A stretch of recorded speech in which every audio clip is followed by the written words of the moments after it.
Hello दोस्तों, मेरा नाम है अभिषेक और आप सब देख रहे हैं स्टडी विद अभी यूट्यूब चैनल। तो दोस्तों, आज की इस वीडियो में हम बात करने वाले हैं बीपीएससी T3.0 यानी कि जो बिहार में शिक्षक भर्ती का तीसरा चरण चल रहा है, उसमें जो परीक्षाएं कराई गई 15 मार्च को। आपकी पहले मीटिंग में जूनियर की परीक्षा थी और सेकंड मीटिंग में आपके प्राइमरी की परीक्षाएं कराई गई। ठीक है। तो ऐसे में हम बात करेंगे कि क्वेश्चन पेपर का लेवल क्या रहा, क्योंकि जो चौथा चरण होने वाला है TRE 4, उसके लिए भी आप लोगों के लिए काफ़ी हेल्पफुल रहेगा किस तरीके से आप तैयारी करें। वो मैं आपको इसका रिव्यू देने वाला हूँ, पेपर का लेवल कैसा था। ठीक है, मैंने भी एग्ज़ाम दिया था। मेरा जो एग्ज़ाम सेंटर था वो सिवान डिस्ट्रिक्ट में था। ठीक है।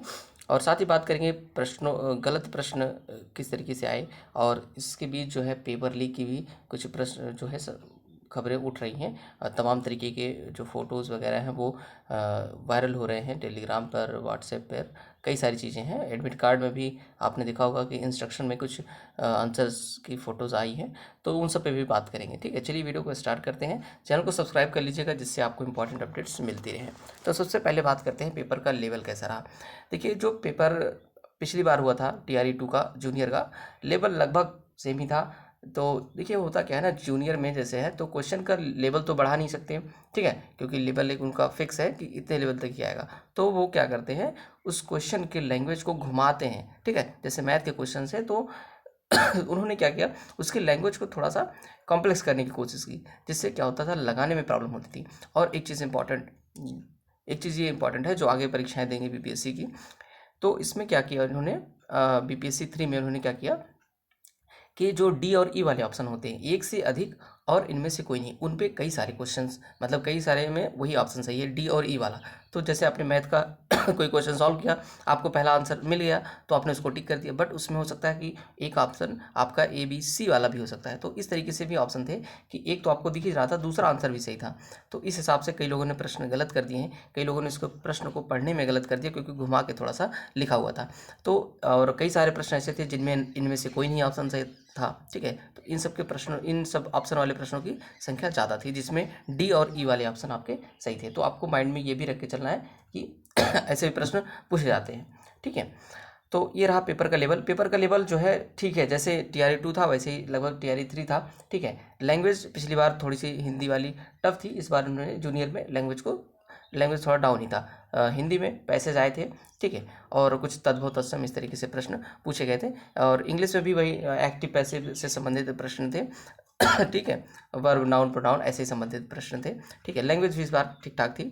और मैंने आपको बता दिया कि जैसे मैथ का मैंने आपको बता दिया कि वही जो जनरल मैथ के क्वेश्चंस होते हैं, और उन्होंने बस केवल उठाया क्या है, थोड़ा सा वो कोऑर्डिनेट ज्योमेट्री पूछ लेते हैं, निर्देशांक ज्यामिति पूछ लेते हैं मैथ का, और ट्रिग्नोमेट्री थोड़ा सा पूछते हैं, बस उसके ऊपर नहीं जाता है, बस वही लाइन वाइन की इक्वेशन। बाकी ये सब जो आपका जनरल मैथ का क्वेश्चन होता है, लाभ हानि, ठीक है, और प्रतिशत, इन्हीं सबसे मेंसुरेशन, इन्हीं सबसे प्रश्न थे। बस केवल उसकी लैंग्वेज को थोड़ा सा घुमाया गया था, जिससे ठीक है, तो अच्छी प्रैक्टिस होने पे ही आप उसको अच्छे से कर सकते हैं। ठीक है, इस तरीके से प्रश्न थे। बाकी साइंस की बात करें तो साइंस में जनरल जो टॉपिक होते हैं उन्हीं से ज़्यादा प्रश्न आए थे।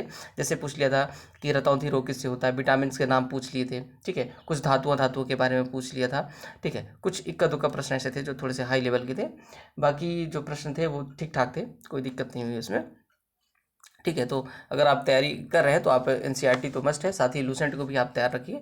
लूसेंट से भी कई सारे प्रश्न उसमें पूछे गए थे, पाचन से संबंधित प्रश्न पूछे गए थे, ऐसे ऐसे कोशिका संबंधित, तंत्रिका से, धमनी से, ऐसे प्रश्न पूछे गए थे। बहुत हाई लेवल का प्रश्न नहीं था, बस नॉर्मल लेवल का था। बस आपको चीज़ें वहाँ पर क्लियर होनी चाहिए, कन्फ्यूजन ना हो, दो दो ऑप्शन, क्योंकि वहाँ मल्टीपल ऑप्शन सही हो सकते हैं, तो कन्फ्यूजन ना हो, इन सबसे आपको बचना था। करंट अफेयर्स की बात करें तो करंट अफेयर्स भी आपका लेटेस्ट तक पूछा गया था, बहुत पुराना पढ़ने की कोई ज़रूरत नहीं है। बस पिछले 2-3 महीने का शायद ही था, उससे ज़्यादा नहीं था, लेटेस्ट तक था। तो आपको करंट अफेयर लेटेस्ट तक तैयार करना है। GK GS का कोई लिमिट नहीं है, वो प्रश्न पता नहीं से कहाँ से पूछे थे। ठीक है, वो मुझे समझ में नहीं आया। ठीक है, तो ये चीज़ हो गई, मैंने आपको बता दिया। साइंस का भी मैंने आपको बता दिया, जूनियर का मैंने आपको क्लियर कर दिया। अब हम बात करते हैं गलत प्रश्न की।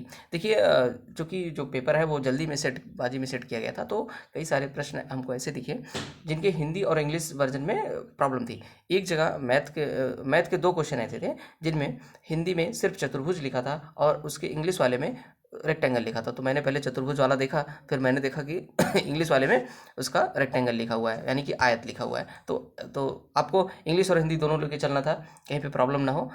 अगर अब देखिए आयोग क्या करता है, बाकी ऐसे क्वेश्चन पे थोड़ा सा वो हो सकता है, बट कि इंग्लिश वाला ही माना जाता है, तो हो सकता है वो इंग्लिश वाले को ही माने। ठीक है, तो ऐसे प्रश्न में मुझे देखिए मैथ में करीब 2-3 प्रश्न ऐसे थे जिनमें ऐसे प्रॉब्लम थी। ठीक है, अब बात करते हैं, ये तो पेपर का रिव्यू हो गया, बात करते हैं पेपर लीक की। तो देखिए पेपर सिवान में जहाँ पे मेरा सेंटर था, या कहीं पे भी पेपर शुरू होने से पहले लीक की कोई खबर नहीं थी। हाँ, पेपर होने के बाद जो है वो कुछ लीक की खबर आई थी। ठीक है, कुछ वायरल भी हुआ, तमाम चीज़ें वायरल हुई, यहाँ पे मैं आपको नहीं दिखा सकता, बट कई सारी चीज़ें वायरल हुई, आप सब जानते भी होंगे वायरल हुई है। अब देखिए अब उस पर जाँच करेंगे वो लोग, देखेंगे क्या सही है क्या गलत है। अब ये तो पेपर लीक तो कुछ खबरें आ ही रही हैं। ठीक है, अब कितनी सही है ये कितनी गलत है ये तो प्रशासन ही बताएगा क्या है। ठीक है, वैसे कुछ खबरें आई थी। एग्ज़ाम कैंसिल की बात करें तो देखिए एग्ज़ाम 1-2 दिन में शायद वो क्लियर कर दें कि कैंसिल करेंगे या नहीं। देखिए जब एग्ज़ाम कैंसिल होता है सबसे ज़्यादा नुकसान उन लोगों का होता है जिनका एग्ज़ाम, जिन्होंने मेहनत करके एग्ज़ाम अच्छा नहीं दिया। ठीक है, जिनके अच्छे नंबर आ रहे हैं, मेहनत करके जिन्होंने दिया, सबसे ज़्यादा उन्हीं का होता है नुकसान। बाकी जिनके नंबर ठीक ठाक नहीं आते या जिनके नंबर कम आते हैं उनका उतना नुकसान नहीं है, क्योंकि अगर एग्ज़ाम ना भी होता तो भी उनका नहीं होना था। सबसे ज़्यादा नुकसान अगर किसी का होता है तो वो उसका होता है जो अच्छे नंबर लेके आता है मेहनत करके। ठीक है, बस उसी का सबसे ज़्यादा नुकसान होता है, बाकी किसी का कोई नुकसान नहीं है। तो पेपर लीक तो होना नहीं चाहिए, लेकिन अब देखिए क्या करता है प्रशासन। ठीक है, तो उसके लिए तो देखते हैं। बाकी TRE 4 की जो भी तैयारी कर रहे हैं वो अपने हिसाब से करते रहें। बस आपको प्रीवियस ईयर तो पक्का देख के चलना है, उसके लैंग्वेज को समझना मेन चीज़। अगर आप लैंग्वेज को नहीं समझते हैं फिर गड़बड़ हो जाती है, क्योंकि वो लैंग्वेज में ही उलटफेर करता है। ठीक है, तो यही रहा रिव्यू, और तैयारी करते रहिए। अब देखिए एग्ज़ाम कैंसिल कराते हैं या नहीं, जो भी कराते हैं। और कट ऑफ वगैरह की बात तो अभी कुछ की नहीं जा सकती, क्योंकि देखिए क्या होता है। ठीक है, तो आपकी राय क्या है पेपर लीक को लेकर के, एग्ज़ाम कैंसिल को लेकर के, और कट ऑफ को लेकर आप क्या सोचते हैं, कमेंट करके ज़रूर बताइएगा। ठीक है, वीडियो अच्छी लगी तो लाइक करना, चैनल को सब्सक्राइब करना। Thanks for watching.